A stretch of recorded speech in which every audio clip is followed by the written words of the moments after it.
জানেন তো, আমি একদমই রান্না জানতাম না। এ বাড়িতে এসে অনেকটা শিখেছি। আর আজকে তার এক্সপেরিমেন্ট করব। আজকে রান্না করতে চলেছি ভোলা মাছের সর্ষে পোস্ত। এই দেখুন, মাছগুলো প্রথমে ভেজে নিচ্ছি। এর মধ্যে একটা ইলিশ মাছও ছিল।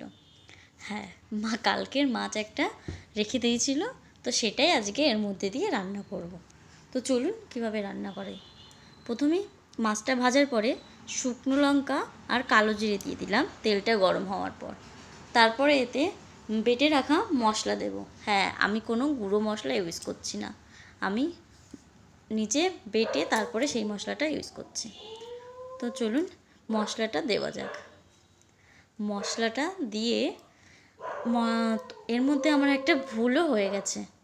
এই যে মশলার মধ্যে আমি লাল লঙ্কাগুলো দিয়েছি, যদি কাঁচা লঙ্কা দিতাম একটু কালারটা চেঞ্জ হতো। লাল লঙ্কা দেওয়াতে কালারটা একটু অন্যরকম হয়ে গেছে, যেটা সর্ষে পোস্তর সাথে একদমই যায় না।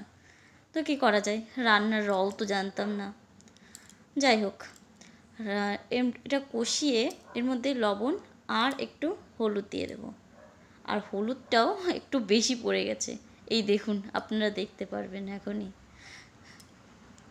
মশলাটা ভালো করে কষিয়ে নিয়ে তারপরে দেব এতে মাছ।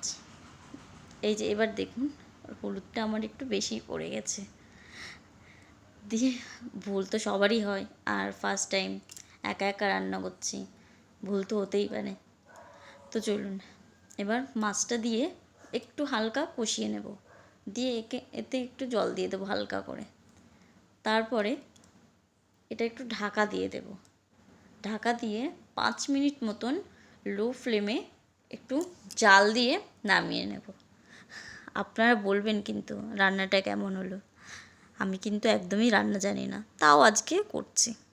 শিখতে তো হবে বলুন। এই দেখুন, বলতে বলতে রান্নাটা প্রায় হয়ে এসছে।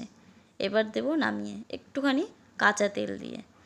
কাঁচা তেল দিলে দেখতে বেশ ভালোই লাগে, খেতেও ভালোই লাগে। রান্নাটা ভালোই হয়েছিল, বাবা বলছিল। তো দেখুন আপনারা, আমার রান্না প্রায় হয়ে গেছে। এবার গ্যাসটা বন্ধ করে তরকারিটা নামিয়ে নেব।